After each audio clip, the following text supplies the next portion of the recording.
Good morning all. Hindi की class में एक बार फिर से आपका स्वागत है।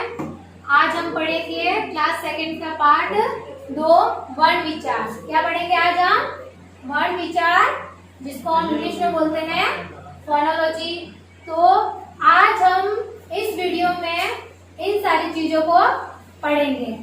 आज हम इस वीडियो में क्या करेंगे? इन सारी चीजों के बारे में पढ़ेंगे। तो आज के हमारे क्या क्या टॉपिक है?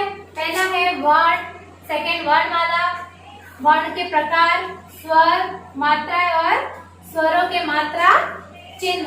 और अगर आपको ये चीजें डिटेल में पढ़नी है तो प्लीज वीडियो को एंड तक देखिए, फॉरगेट ना करें। अगर आपको ये चीजें डिटेल में सीखनी है तो वीडियो को एंड तक देखिए। मैं आपको कुछ ऐसी ट्रिक्स देने वाली हूँ, कुछ ऐसी चीजें बताने वाली हूँ जिससे आपका ये टॉपिक है जो क्लियर हो जाएगा। चलो अब हम चैप्टर स्टार्ट करते हैं।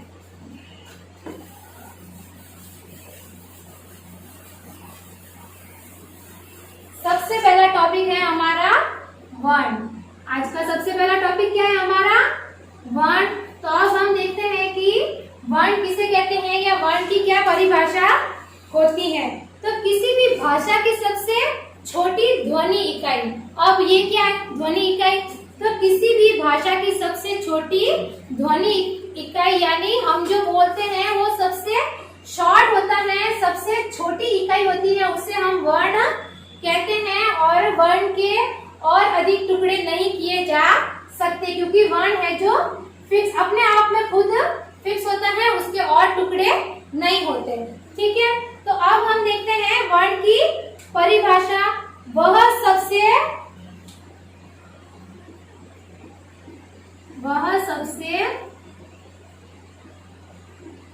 छोटी ध्वनि इकाई, वह सबसे छोटी ध्वनि इकाई जिसके,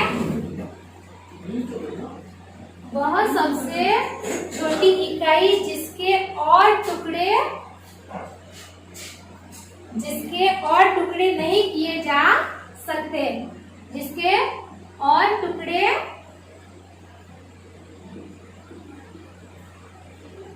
नहीं किए जा सकते, वह वर्ण कहलाती है। क्या वह वर्ण कहलाती है या हम उसे वर्ण कहते हैं, राइट? तो अब हम एक बार फिर से अपनी डेफिनेशन को रिवाइज करते हैं। वह सबसे छोटी ध्वनि इकाई जिसके और टुकड़े नहीं किए जा सकते वर्ण कहलाती है। जैसे एक उदाहरण लेते हैं। उदाहरण के लिए एक शब्द देती हूँ मैं आपको, कलश। क्या शब्द है? कलश। अब हम इसको अलग करते हैं। अब हम इसको क्या करेंगे? अलग करेंगे। तो ये जो स्वर है अलग अलग ध्वनियों के मिलने से बना है। जो ये एक शब्द दिख रहा है ना आपको, कलश, ये कलश है जो अलग अलग ध्वनियों के मिलने से बना है। इसमें लगभग 6 ध्वनियां मिली हुई है। कितनी मिली हुई है? 6 ध्वनियां।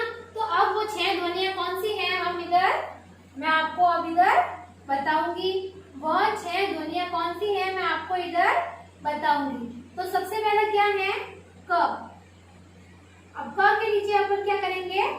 हलन। फिर अ प्लस ल प्लस अ प्लस श प्लस अ। कितने हुए टोटल? 1 2 3 4 5 एंड 6। कितने हुए टोटल?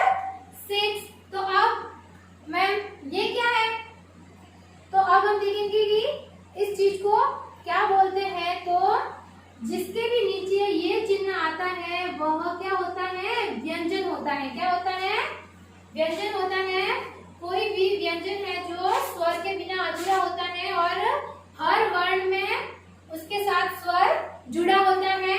जैसे कि क है तो क के साथ हम अ जोड़ेंगे तब पूरा क बनेगा। ल के साथ अ जोड़ेंगे तब पूरा ल बनेगा और श के साथ अ जोड़ेंगे तब पूरा श बनेगा। इसलिए हमने पहले आधे क को अलग कर दिया, अ को अलग कर दिया, आधे ल को अलग कर दिया, अ को अलग कर दिया। ऐसे करके हमने पूरे वर्ड को अलग किया। तो इसे हम कहते हैं वर्ण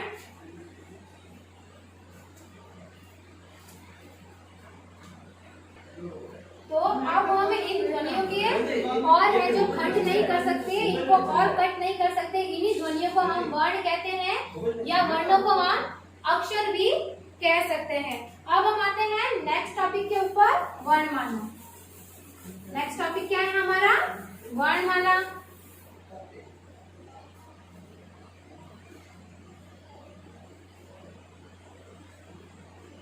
किसे कहते हैं? वर्णों के समूह को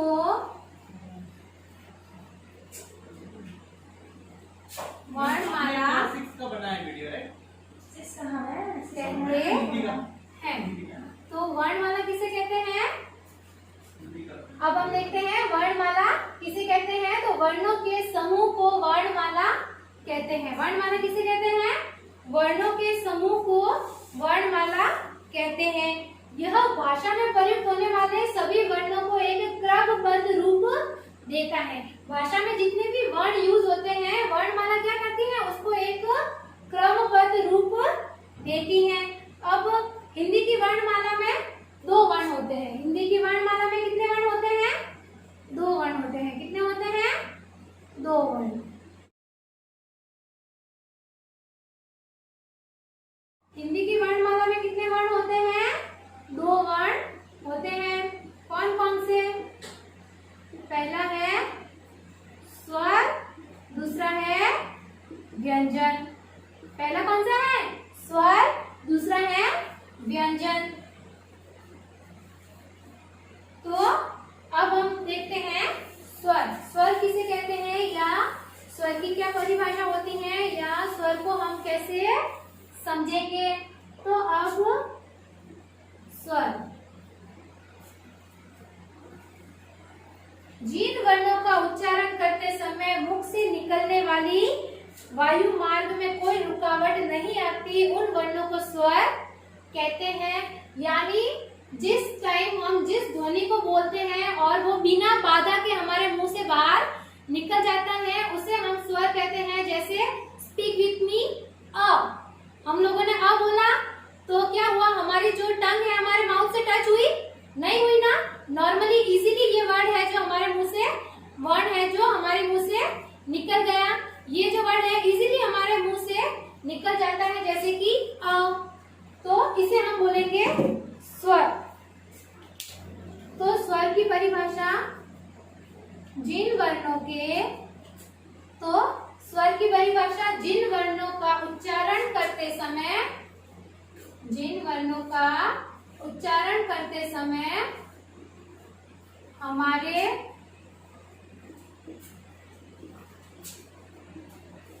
मुंह से निकलने वाले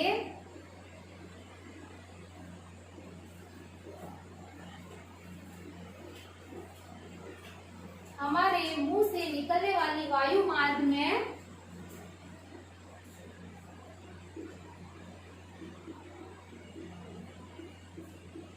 कोई रुकावट नहीं होती। जैसे हम जब स्वर को बोलते हैं तो वो इजीली हमारे माउथ से बाहर आ जाते हैं। हमारी टंग है जो हमारी माउथ को टच नहीं करती है और हम उन्हें बिना बाधा के बोल सकते हैं, तो उसे हम स्वर कहते हैं। तो हिंदी की वर्णमाला में कितने स्वर होते हैं? टोटल 11। हिंदी की वर्णमाला में स्वर की कितनी संख्या है? 11। अब कौन कौन से होते हैं तो आपको पता होना चाहिए। अ, आ, ई,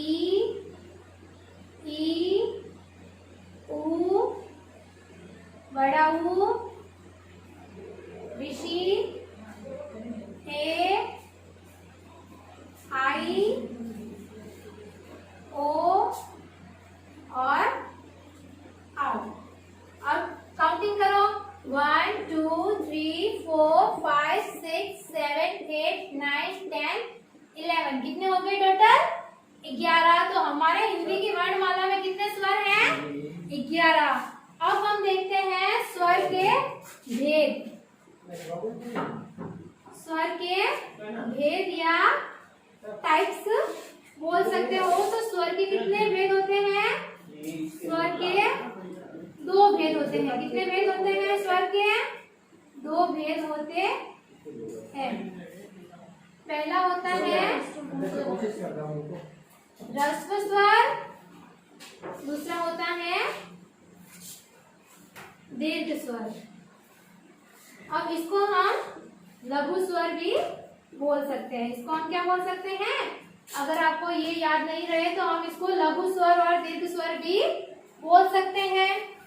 अब ह्रस्व स्वर किसे कहते हैं? तो जिन स्वरों के उच्चारण में ज्यादा समय नहीं लगता या जिनका उच्चारण जल्दी से हो जाता है उन्हें ह्रस्व स्वर या लघु स्वर कहते हैं।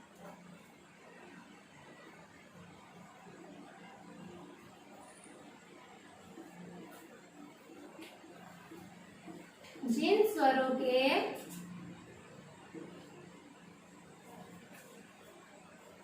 स्वरों के उच्चारण में कम समय लगता है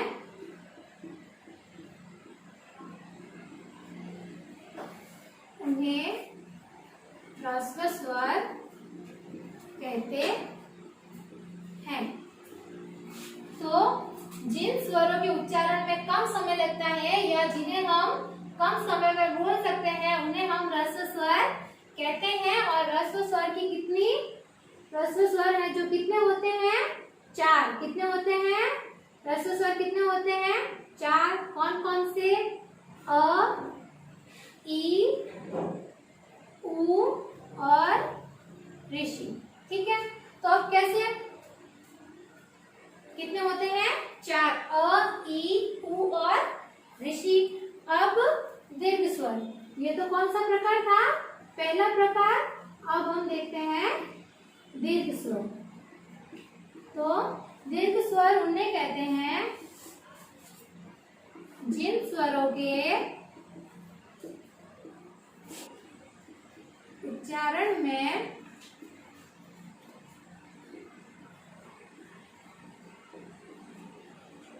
अधिक समय लगता है उन्हें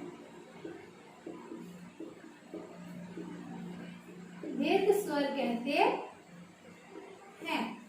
उन्हें क्या कहते हैं? हम दीर्घ स्वर कहते हैं। यानी जिन स्वरों के उच्चारण में अधिक समय लगता है उन्हें दीर्घ स्वर कहते हैं। जैसे दीर्घ स्वर कितने होते हैं? 7। कितने होते हैं दीर्घ स्वर? 7। कौन कौन से? आ, बड़ी ई, बड़ा ऊ, ए, आई, ओ और औ। कितने होते हैं? 7 स्वर होते हैं जो दीर्घ स्वर के अंदर आते हैं और वो होते हैं आ, ई, उ, ए, आई, ओ, औ। अब इन्हें ह्रस्व स्वर और इन्हें दीर्घ स्वर क्यों कहते हैं? क्योंकि इनको बोलने में कम समय लगता है। जैसे मेरे साथ बोलो, अ, ई, उ, ऋषि। ठीक है, अब हम दीर्घ स्वर को देखते हैं। जैसे इनको बोलने में ज्यादा टाइम लगता है। क्या होता है? इनको बोलने में ज्यादा टाइम लगता है। कैसे? तो देखो, आ, ई, उ, ए, आई, ओ, औ। लगा ना ज्यादा टाइम? इसीलिए इनको हम दीर्घ स्वर कहते हैं। अब हम पढ़ते हैं मात्राएं। क्या पढ़ते हैं हम? मात्राएं। अब हम किसके बारे में पढ़ेंगे? मात्राएं। तो जैसा कि आप लोगों ने छोटी क्लासों में मात्राओं को तो पढ़ा ही होगा। आप लोगों ने फर्स्ट क्लास से लेके फर्स्ट, सेकेंड और थर्ड में भी आप लोगों ने मात्राओं का ज्ञान तो लिया ही होगा। अब हम अपने लेवल पे पढ़ते हैं कि मात्राएं किसे कहते हैं। जब स्वरों को व्यंजन के पूर्व प्रयोग किया जाता है तो उनके रूप में कोई परिवर्तन नहीं आता, मगर जब स्वर को व्यंजन के बाद में अगर ऐड किया जाए तो उनके रूप में परिवर्तन आ जाता है, यानी उनका रूप परिवर्तित हो जाता है। स्वरों के रूप में होने वाले इसी परिवर्तन को हम मात्रा कहते हैं। जब स्वरों को व्यंजन के पूर्व में प्रयोग किया जाता है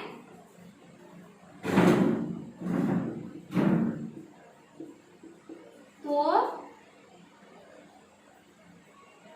जब स्वरों को व्यंजन के पूर्व में प्रयोग किया जाता है तो उनके रूप में कोई परिवर्तन नहीं होता।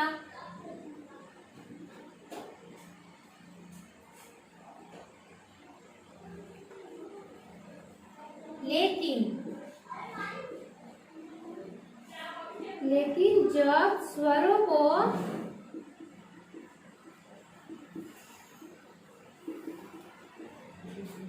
व्यंजन के बाद में प्रयोग किया जाता है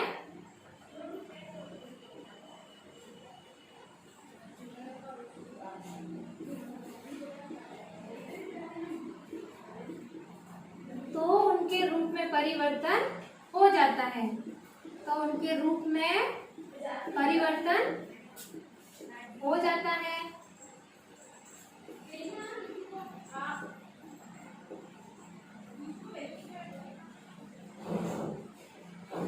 इन्हीं होने वाले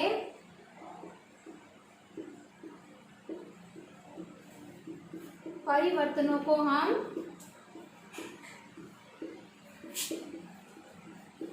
मात्रा कहते हैं। तो जब हम स्वरों को व्यंजन के पूर्व में जोड़ते हैं तब तो कोई परिवर्तन नहीं होता, लेकिन जब हम स्वरों को व्यंजन के बाद में प्रयोग करते हैं तो उनके रूप में परिवर्तन हो जाता है और इसी परिवर्तन को हम मात्रा कहते हैं। इसी परिवर्तन को हम क्या कहते हैं? मात्रा। जैसे उदाहरण के लिए व्यंजन से पूर्व स्वर और व्यंजन के बाद स्वर। व्यंजन के पूर्व में स्वर और एक तरफ लिखते हैं व्यंजन के बाद में स्वर। ठीक है, तो अभी हमारा कंफ्यूजन यहाँ पे क्लियर हो जाएगा कि स्वर को व्यंजन के पहले या स्वर को व्यंजन के बाद में जोड़ने से क्या क्या डिफरेंस है, जो क्या क्या होता है। ठीक है, तो सबसे पहले हमने लिया आ का उदाहरण लिया। किसका लिया? आ। तो आ क्या है? स्वर है और हमने इसके पीछे जोड़ा व्यंजन। आज आ में कोई फर्क पड़ा? नहीं पड़ा। अब एक और देखते हैं, हमने लिखा पहले स्वर आ, फिर इसके साथ व्यंजन जोड़ा म। इसके रूप में कोई परिवर्तन हुआ? जैसे हमने इसको लिखा आम, ये वैसे का वैसे आम है। अब ई का एग्जांपल लेते हैं। अब हम किसका एग्जांपल लेते हैं? ई का। तो हमने पहले लिखा स्वर ई, फिर हम लोगों ने व्यंजन लिखा। तो हमने जैसा लिखा वैसे का वैसे हम इसको पढ़ रहे हैं, इसमें कोई है जो अंतर नहीं आया। अब हम देखते हैं कि व्यंजन के बाद में जब स्वर जुड़ता है तो उसके रूप में कैसे परिवर्तन आता है। जैसे आ, तो आ में अ के साथ किसकी मात्रा लगी है? आ की मात्रा लगी है। अ के साथ किसकी मात्रा लगी है? आ। अब हम लोगों ने पहले लिखा एक व्यंजन म। अब हम लोगों ने इस मात्रा को इसके अंदर ऐड किया तो ये हो गया माँ। तो हम लोगों ने तो क्या लिखा था? म, पर जैसे ही हमने इसके साथ स्वर की मात्रा को ऐड किया, इसके प्रोनाउंसिएशन में चेंजेस आ गया, इसके उच्चारण में क्या हो गया? फर्क आ गया। इसको हमने म लिखा था और अब हम इसको पढ़ रहे हैं मान। जैसे कि ई, तो ये ई की मात्रा है। ठीक है, ये क्या है? ई की मात्रा। जैसे ई, तो ये क्या है? ई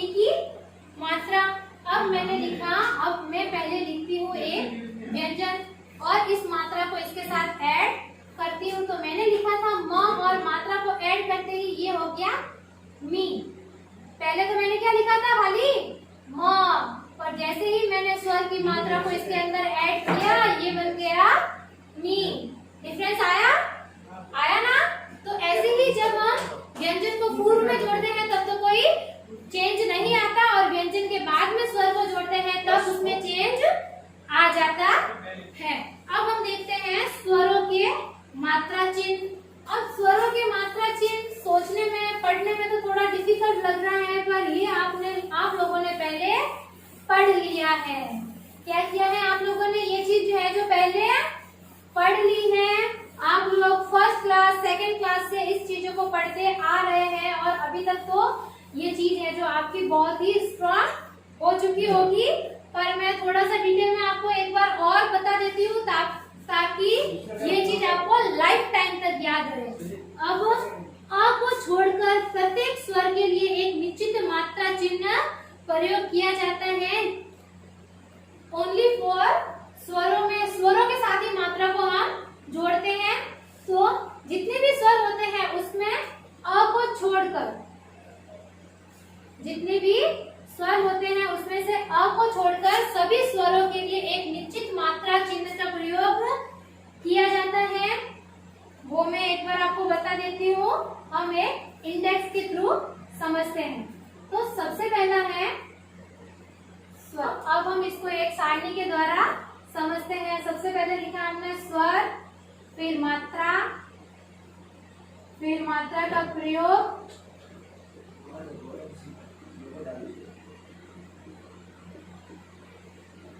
फिर एक एक उदाहरण देखते हैं।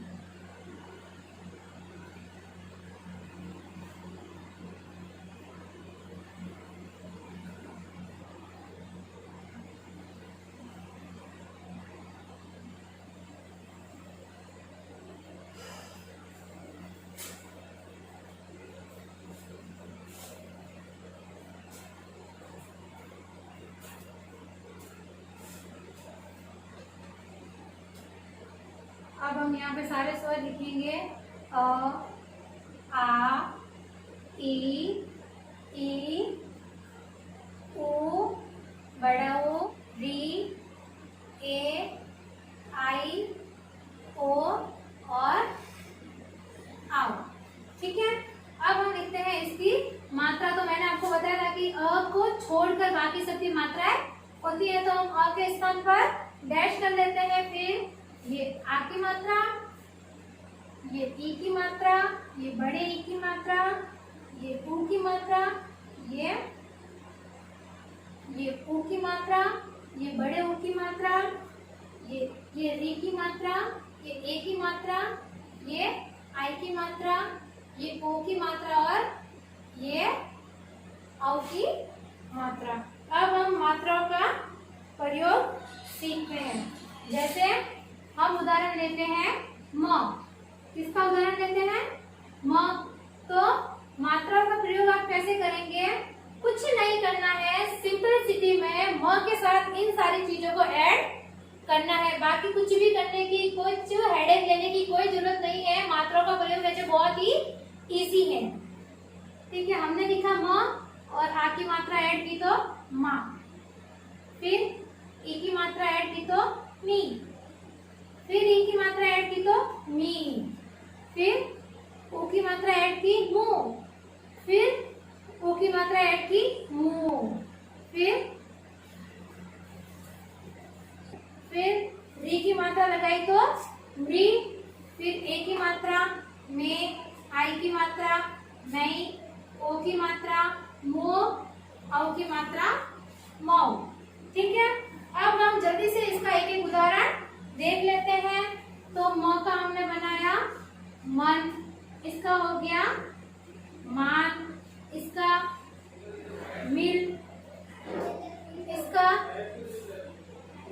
मीट, इसका मुरब्बा, इसका मूली, इसका वृक्ष, इसका मेघ, मेघा, इसका मैना, इसका मोर, इस मौका। तो क्या किया हमने कुछ भी नहीं किया। हमने जो है फटाफट से मात्राओं को व्यंजनों के साथ ऐड कर लिया और हमने नए वर्ड भी बनाना सीख गए कि मात्राओं को ऐड करके हम लोगों ने नए वर्ड बना भी लिए। तो ये क्या आपको टफ लगा? नहीं ना। तो इसी तरीके से आपको आगे से आगे वर्ड बनाने की प्रैक्टिस करनी है। अब इस चैप्टर का